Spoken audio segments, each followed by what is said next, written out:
Hey, this is Rob Anspach, back with another edition of E-Heroes. For those keeping count, this is episode 355, Wow. and we're going to talk about the power of joy. And so I brought in one of the best joy experts around, Amanda Gore. Thanks for being here. Oh, thanks, Rob. I better look joyful then, hadn't I? And we spoke about this off air, and my audiences know that I'm a big JOMO believer, the joy Yeah, of missing out. Only because I fear my fear is that FOMO is ingrained in too much of us in what we do. And so I'm trying to change things, and so are you. I And so, am. the power of joy is one of those things that I think entrepreneurs need to encompass. They need to gravitate more into their business and I stop using FOMO as that thing that gets people into their sales funnel.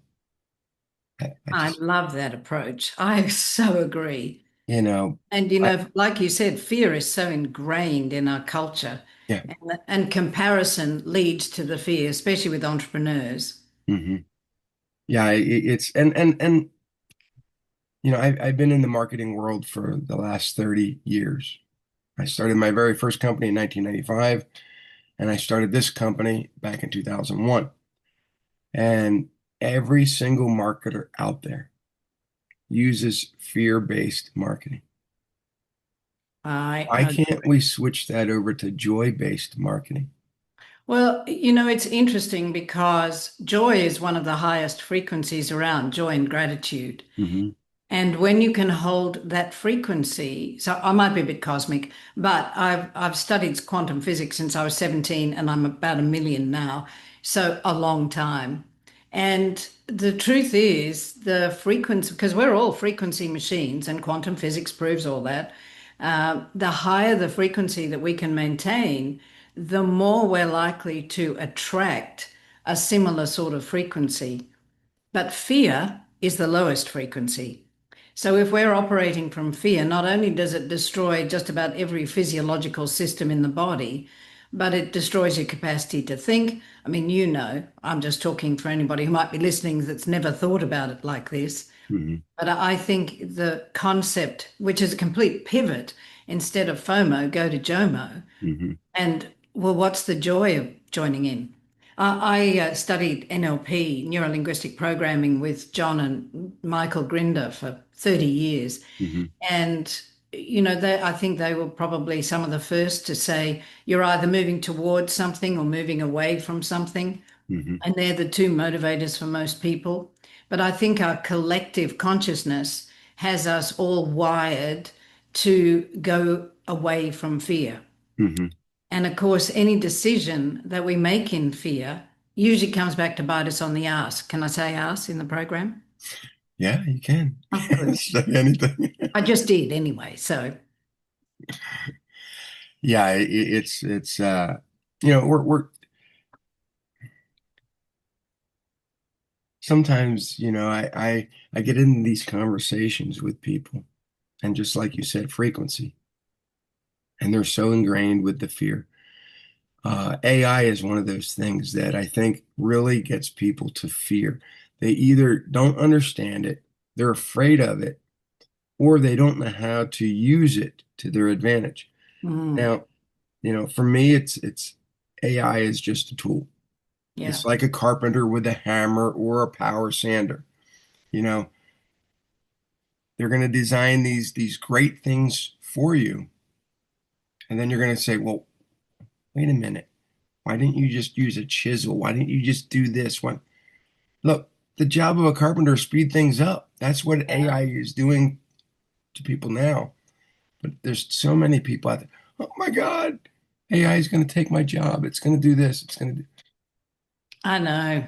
It's And just, mind you, the media is promoting it, aren't they? yeah. And then because people don't understand it, people in leadership roles, they're saying, oh, we're going to use AI without, in fact, I was just speaking to a woman in New Zealand yesterday who's reorganizing a plumbing company, and she's planning on making it, a nationwide company, which it isn't right now, and that she wanted to bring in some AI.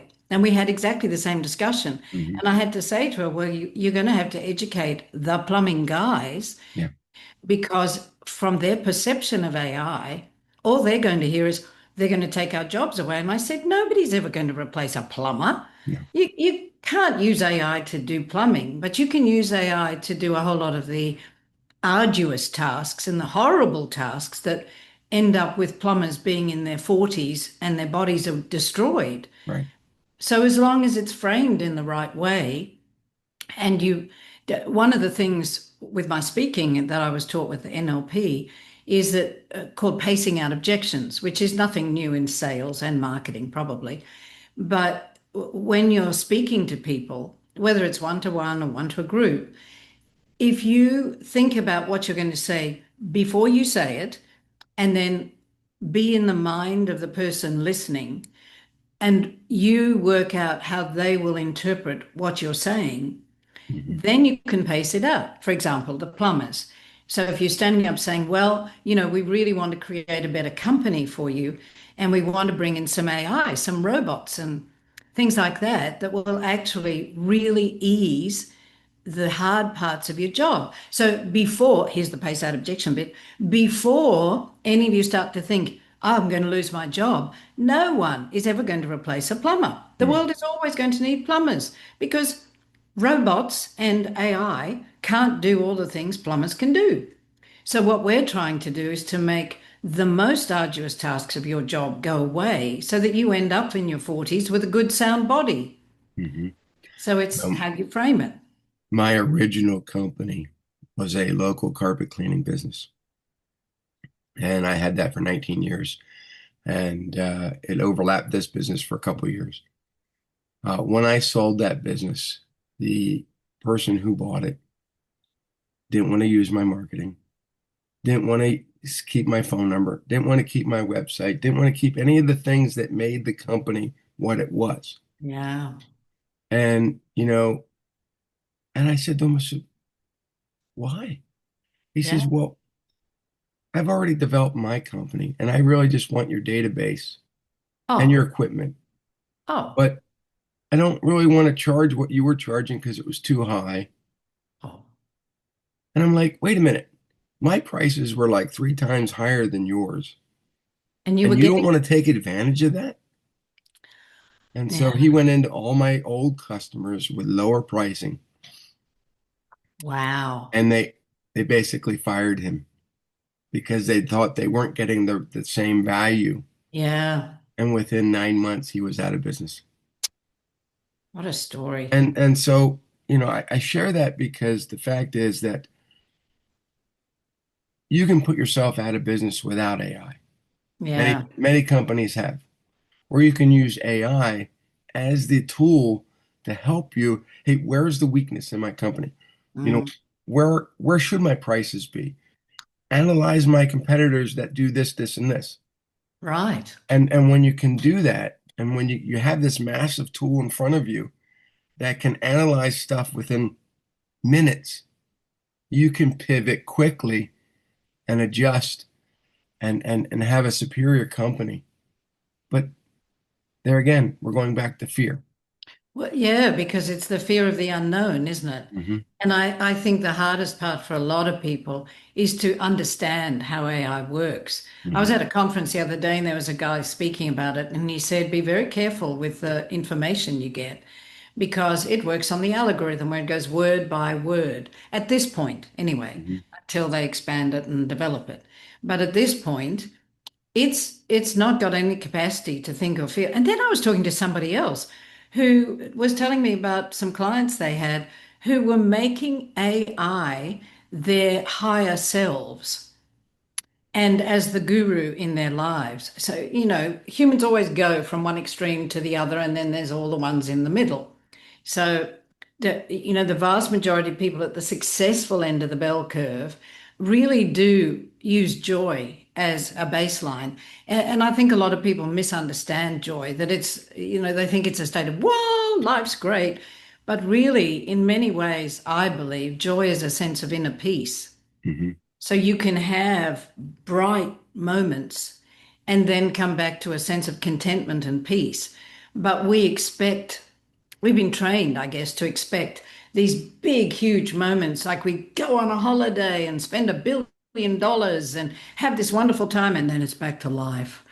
And and the world is so full of fear right now, collectively, that it's very difficult to have a sense of peace and harmony. And yet, that's the most powerful thing that we can do for our business, for our lives, and for the world, Right. basically.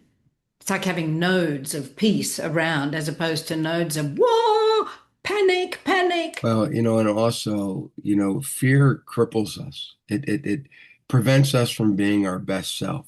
Yeah. And I've gone into one of my very first consulting jobs was down in North Carolina back in 2001.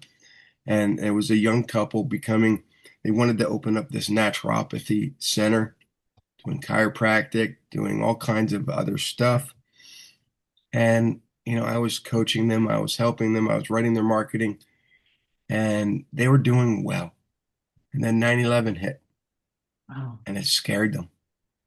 And so they shut down everything, sold the building, went oh my back to their gosh. past lives, and I That's have never heard extreme. of them from them since, you know. But 9/11 was that pivot moment that scared the bejesus out of everybody. And I'm not saying, you can't have joy in that moment, but you didn't Well, have to have so much fear huh. that you Yeah, shut everything exactly. down. Yeah. You know. And there's the immediate response. I remember, I don't remember things like you do, but I do remember that day. And I was in Oklahoma City and I was getting ready to go to the airport and I had the TV on and I saw what was happening. But I didn't think it had, I thought it was just one plane. So I still went to the airport and luckily, someone was considerate enough from the event to think about me at the airport. Mhm. And he came by, picked me up, and drove me back to Dallas because he was heading back to Dallas because I would have been there for days. So again, I come back to that collective sense of fear, which we've got now.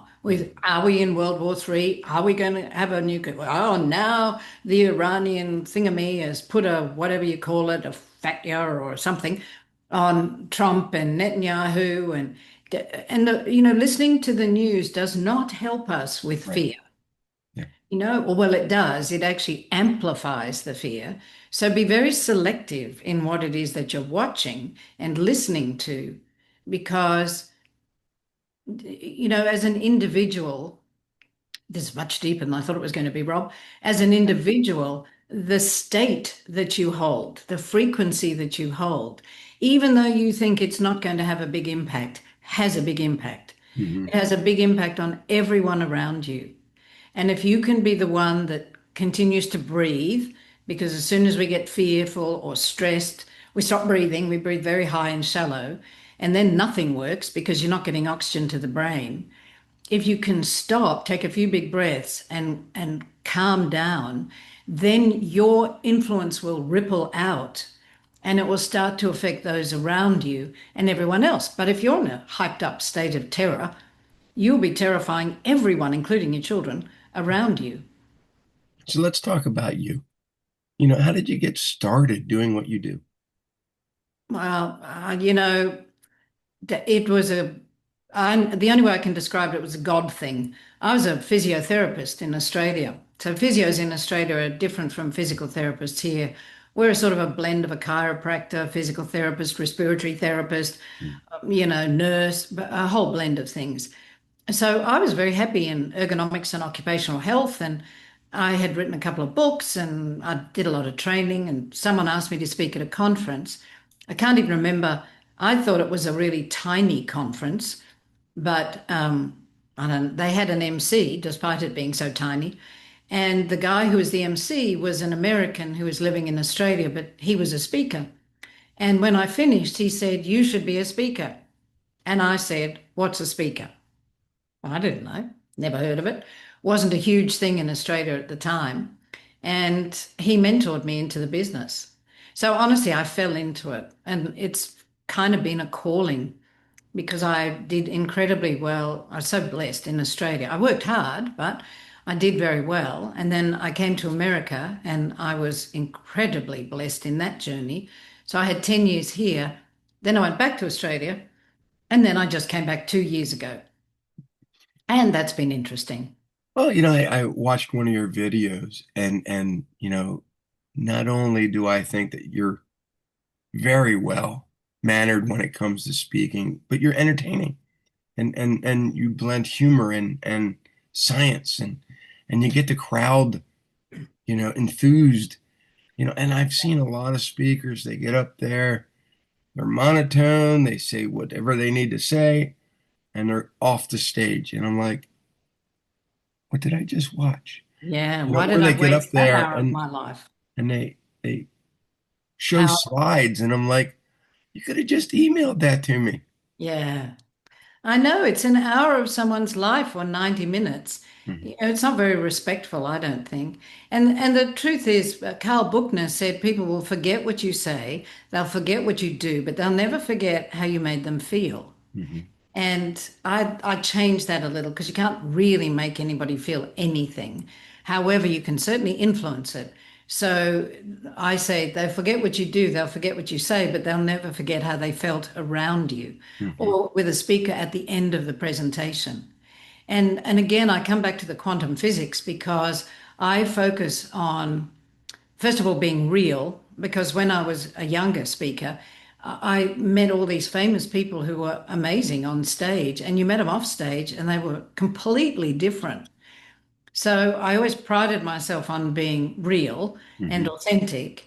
And midway through my career, I did have my main mentor say to me, "You know, you're a completely different person on stage from off stage, don't you?" And I went, "Oh, what?" It was like stabbing me in the heart. And it was the one thing I didn't want to be. But what I realized was that I'd taken the stage persona and put it into me mhm, and my life. So even though I genuinely thought I was authentically me on stage, but I wasn't. So I worked on that. And now what you see is the real me. And Michael Grinder was my mentor, michaelgrinder.com. He's probably the world's leading authority on nonverbal communication. So Michael talks about content and process, and it's like a teeter-totter, I think you call it here, seesaw. mhm, And process is on one side and content's on the other. You have to know your content, mhm. and then you can focus on the process, which is how you deliver the message, the magic of creating a message that makes it memorable. I spoke in Canada a few weeks ago, and two women came up to me, and this is not that uncommon. One had a picture of me with her 20 years ago, Wow. telling me about verbatim things that I'd said back then. And then after I finished speaking, a woman came up and said, "I saw you speak 30 years ago." And I'm old, and told me things that she'd said. So that's the process. Mhm, And I don't have set speeches. I have hundreds of chunks of information. I can mix and match. And then I tune in to the field in the room.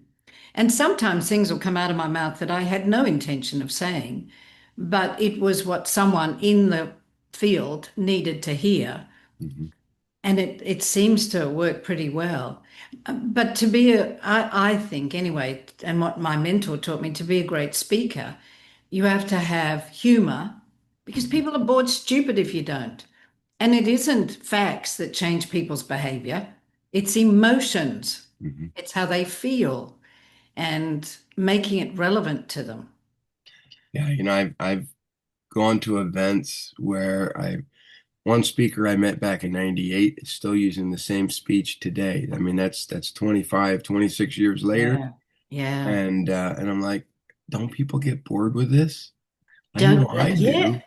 I'd get bored with myself. Yeah, and then I go at events and there's a speaker gives this a different, or maybe it's a little bit the same, but he incorporates stories of people that he's met And Yep. that's what I try to do. When I go to speak at an event, I'll mingle, I'll get to know a little bit, Yeah. of the audience, and then I'll take it up on stage and I'll share, hey, this is what I learned from this person, and Yep. I'll mix it in with what I was going to talk about anyway. So Because that, you make it relevant for yeah, them, you got to make it relevant. and you're like one of them. Mhm. Another event I went to a couple of weeks ago, I was helping them hand out lanyards beforehand because they were a bit short-staffed.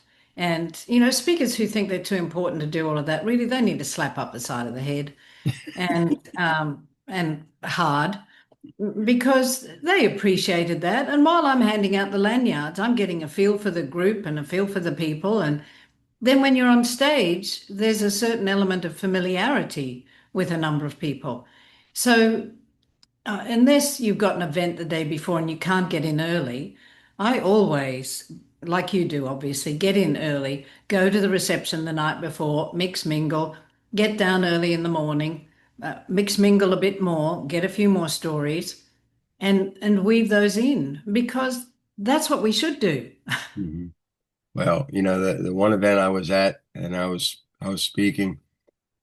Uh, when I showed up, they gave me this special lanyard, speaker, blah blah blah, and I ripped all that off, took Yeah. the insert out, put a new piece of paper in it, and I put, "I'm not special enough to have a real lanyard."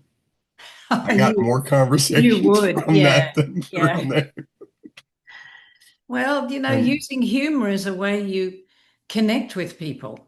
And the whole and purpose of speaking is to mhm, connect to people's hearts and mhm, then give them something valuable that they can use that they might not have heard before, or mhm, put in a different perspective, or help them change their perspective. Well, those are the real key things for a speaker, I believe, mhm. not just a, hey, I've got all this content, here it is. And believe me, over 30 years, I have a lot of content, produced 60 books. I I've bet. written thousands and thousands of blogs, Hey. and it's my wife's like, "You're just a walking encyclopedia of useless information." I'm like, Yeah. Well, somebody buys the books. yeah. To say, I did, the audience won't know, but I did send you an email saying, do you sleep? Because I don't think you do. I certainly haven't done what you've done. No, I think I get on average 2, 3 hours of sleep a Oh, night. is that all? That's it. Yeah. Yeah. I was up early today and finished Oh, another book. oh my And goodness, Rob. and yeah, I'm Can you 56. I function? guess I'll sleep when I'm dead. Gee, I couldn't do that. Yeah. Yeah. Just you Have you know, always done that? Have you always been someone who's only slept a few hours a night? yeah. Oh, Mhm. Yeah. well, And I don't need beauty sleep anymore. That ship has yeah. sailed. Well, I do. And I need smart sleep as well so that I can function. And I'm in the process of moving house and I need even more sleep, I think, right now. But no, I'm fine. I'm good. Yeah, I hate moving. I've been in the same house since 2003. So, Oh, God, you've got a prodigious memory as well. I mm. can't remember last week, let alone what I did in 2003. So how do people get a hold of you? I know that you're in the process of moving, but do you have a website? Do you have a I do. My website's Amanda Gore, Gore.com. And my YouTube channel's Amanda Gore TV. And I was on YouTube when it first started. I'd just gone back to Australia and I thought, wow, I better do some marketing. Now I've been away 10 years. So I put up a lot of my content on YouTube and people were saying, oh, you shouldn't do that. You're giving away your IP. But honestly, no. I Almost give everybody a I goes, give away so much it doesn't even matter anymore. no. And that's how it should be because generosity is another one of the elements of joy. Hmm. And clinging tightly onto things out of fear, surprise, surprise, doesn't really get you very far. So No. there's lots of content on my YouTube channel, and I'm on the social media things. And my email's amanda@amandagore.com. So there's lots of ways they can get in touch with me. But I'm uh, I'm moving to Dallas, so that'll be very central. Now, one of the videos I did watch of you, you had it was called a whiteboard versus PowerPoint, and I'm Ah, not a big PowerPoint fan. And I tell people, look, if you're going to create a PowerPoint, have like three pictures. That's it. Do not have yeah. anything else. I don't want it so that, if I look at it or you're standing up there flipping slides, Yep, it could have been an email. Focus on three pictures and tell a story on each one and get off the stage, exactly. you know. And the reason I use, and I've been criticized for it too, but the reason I use the whiteboards and the flip charts is because they're part of the process. Hmm.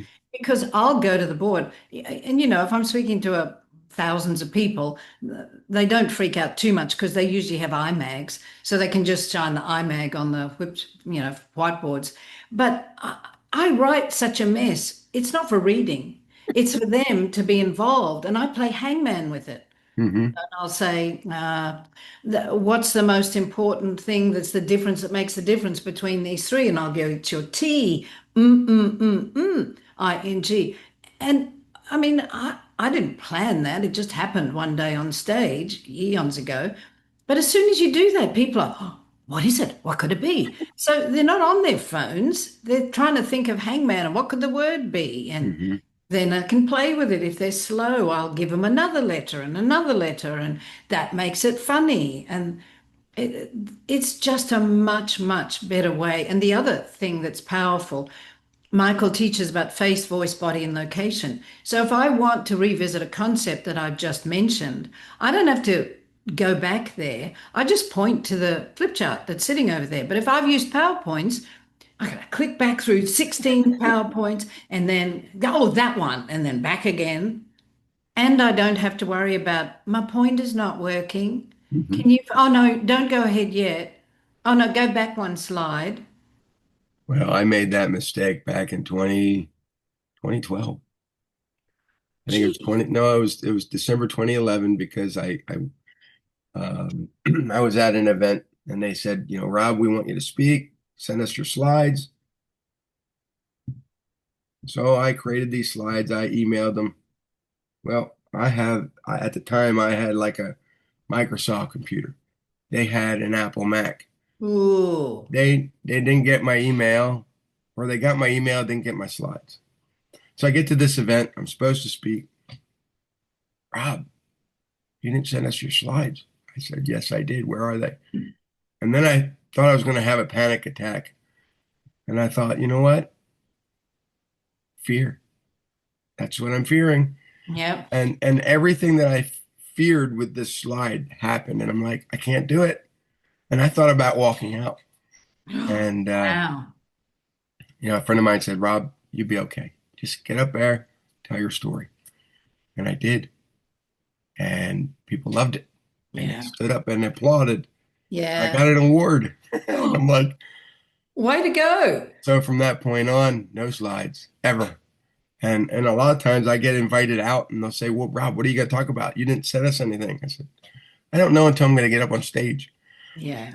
And I'm watching their faces. They're going to panic because they have no idea the words that are going to come out of my mouth. Yeah. Yeah. But to me, that is living in the moment, getting my message out there. And if someone's already anticipating what I'm going to say,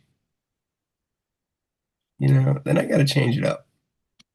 Well, I've found in the last few years I can't prepare like I used to. So, and I've never rehearsed because Rom told me a billion years ago, 38 years ago when I started, don't rehearse, internalize. Mhm. And so these days, I'm a bit the same. I have a rough idea of what I'm going to say because they wanted me to achieve certain outcomes, and I have a rough outline, but I'll go where the group goes because that's the magic that makes it memorable and actually creates the shifts that the client wants. Mhm. And you already know what their outcomes are. So no matter what comes out of your mouth, at some level unconsciously, you will engineer it that they get what they want. Right. Yeah. And, a lot of times I'll pause, I'll act like I'm searching for my words, and the audience is just like looking at me going, but here's the thing, they know now I'm human. I Yeah. haven't rehearsed anything. I'm coming in, in the moment, Yeah. and they walk out going, wow, that was a different experience. Well, it was a human talking to another human, connecting heart to heart. Hmm. I mean, sometimes I'm going so fast, I'll forget where I was because I open one loop, then another, then another, then another. And as I'm trying to close them unconsciously, because I can't possibly remember them consciously, I'll go, what was I just saying? I distracted myself. There's a bright, shiny thing over there. And again, I'm doing it genuinely, but it hooks them in because if they're not interested, they're like, oh, what was she saying? And it's somebody who yell it out somewhere. Or I'll Well, remember and I I go, oh, like wait, how wait, I remember. I like how you said bright shiny objects or Yeah, and that's another thing for entrepreneurs. Shiny object syndrome is real. yeah. It distracts us, and but when you have the power of joy, the joy of missing out, those shiny objects won't be a distraction anymore. See, that is perfect.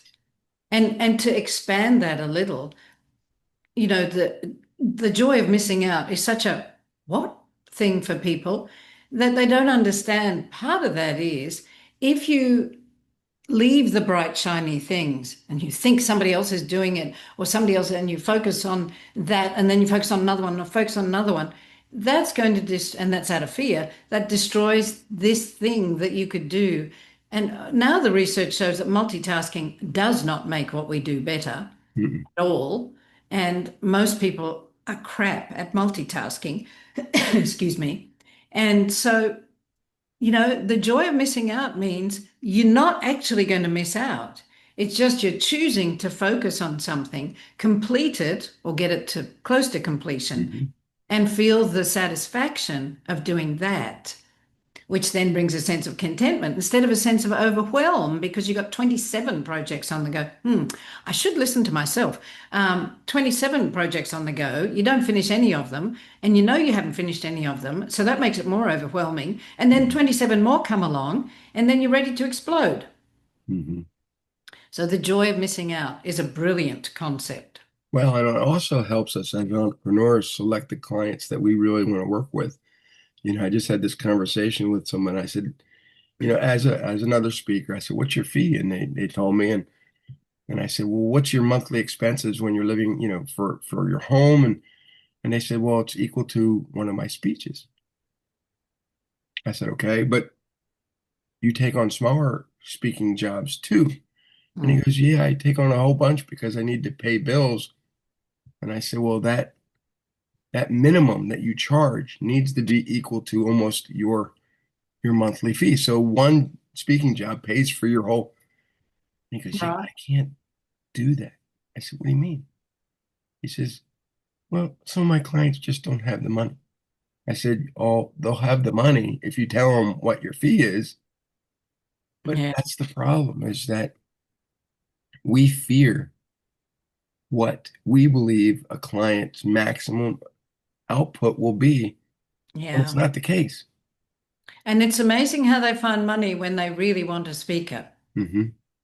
Yeah. and if they want a celebrity speaker. Hmm. Yeah. And there's no reason that anybody can't get the fees that they want, whether speaking, whether in plumbing, whether whatever it is that you do, make sure that you're charging top dollar because people are getting not only value, they're getting experience, they're Mm. getting knowledge. That doesn't come for free. Yeah. You know. And you are a marketing expert. So, you could do, well, you've probably done 43 books on this, but how to position yourself in a way that really adds the value. And that's such a great skill, Yeah. Rob. One that I don't have, but I have tried to develop in 38 years. But anybody who's been in marketing, it makes a huge difference. Yeah, it does. Whatever business you're in, speaking or anything else. And we're running out of time. So, Yeah. if you could give the audience, one last, thought, Hmm. encouragement. I would say that the place I'm in in my life now, and I'm 71, is I finally realized the importance of the thing that we've heard 10 billion times, which is know yourself. Mhm. And knowing yourself is not that easy, but if you're on the mission, on the journey, and that's your goal, know yourself, it answers the question to almost every question we have.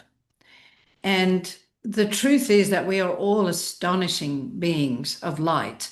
You know, when the egg hits the sperm, there's a flash of light. You can find the images on the internet. And they usually say that's a zinc reaction, chemical reaction. I like to think it's you coming in. And despite what self-talk you've got, there are three core fears that destroy your belief in your ability to be an astonishing being of light, or that you just are, just the beingness, rather than the doing, the being of who you really are. And this is the piece that I guess I'd leave, because it came to me one day on stage, and it applies to everyone. So there are three core fears embedded by the time we're seven, embedded by us, not by anyone else. People can create the environment, but we have to tell ourselves the story. I'm not good enough, or I'm not worth loving. I'm unsafe in some way, and I'm separate. I don't belong, I don't fit in. And none of us are ever separate. Most of us are safe in the Western world, and you are absolutely worth loving. And you are absolutely good enough, which doesn't mean that you can't improve, grow, develop. But as you are right now, you know, that old saying, perfectly imperfect, you are absolutely worth loving. Just being a human makes you worth loving. And so I guess that's the piece that I would leave them with, and it's the path to joy. And there you have it. So we'll see everybody on the next episode. Make sure that you visit amandagore.com and say hi to Amanda on all the socials. Thank Adios. you. Thanks, Rob.